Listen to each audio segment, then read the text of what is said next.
Section 3.5 is fitting exponential curves to data. So this is going to be a lot like what we did with linear regression, but with exponentials, and then we'll do logistic equations. So here's my big red, bring your calculator, bring your calculator, bring your calculator. In case me reminding you on Thursday was not enough, I'm saying it again. So you're going to do the same things that you did with linear regression. When you go to stat calc, instead of selecting linreg, you'll be selecting expreg for exponential regression. These results are going to be of the form a times b to the x. Just like when we did linear, they used an a and a b, slightly different from how we did in class, but that's okay because the form is the same. You know, the a is the same as the c, and the b is the same as our a was. So you'll just substitute them in the form that they're given in order to write the equation after you do the fit. Now, what I'm going to focus on more, since we're going to do the actual fitting in class, is on how you determine your fit. So a question that you should be asking yourself is an exponential model appropriate? It's a very good question. Now, in order to assess that, you have to check that average rate of change and percent rate of change that we were talking about in class last week. Specifically, if you recall, a linear curve or a linear fit is going to have this consistent average rate of change. It's going to be a constant, and if it is an exponential fit, then it's going to have a constant percent rate of change. So if you check both of them, whichever one's closer to a constant is going to yield a better fit. So using a set of data, right, I've given you x and f of x here, you can compute your average rate of change as the difference in your function values over the difference in your x values. And so 3 minus 1 over 1 minus 0 gets you 2, whereas your percent rate of change is that average rate of change divided by the function value, so 2 over 1, which is also 2.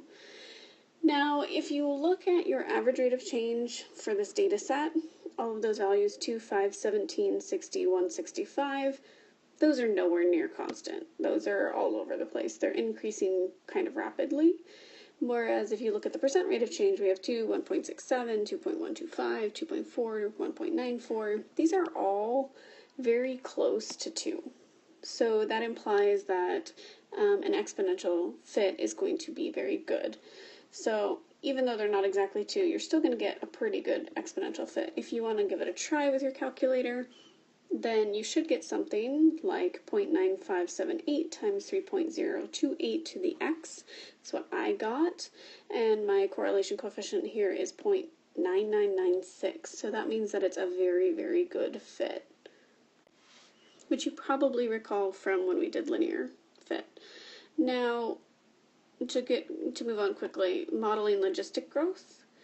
We'll finish talking about this probably a little bit in class, but f of x is equal to some constant c over 1 plus b a to the minus x is what we had, where a was greater than 1.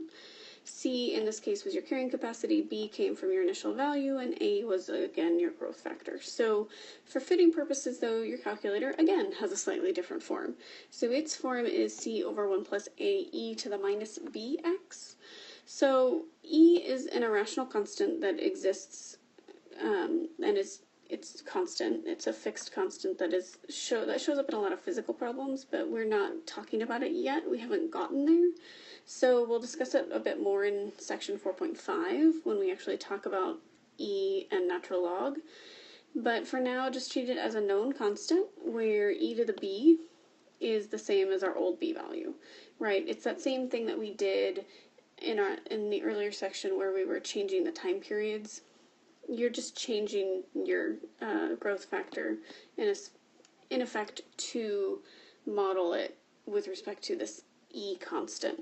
That's all. E to the b is equal to what our old b value was, and that's okay. So this is again also going to work similarly. The built-in for doing the logistic fit is logistic when you do stat calc. Now, my example for you here is guppies in a goldfish bowl. So if you buy 5 guppies and you place them into a fish bowl, find a model from the given data that was taken each month for the guppy population. Now, given that you start with 5 and then it goes to 10, 14, 17, 19, and 20, so there's your data set. If you substitute that in and you try to use logistic to fit it, again, if you want to give it a try before class, we'll do it in class so we can kind of debug then.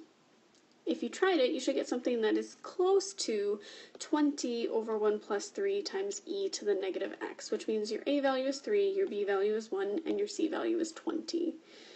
Please let me know if you have any questions, and we'll play with our calculators on Tuesday.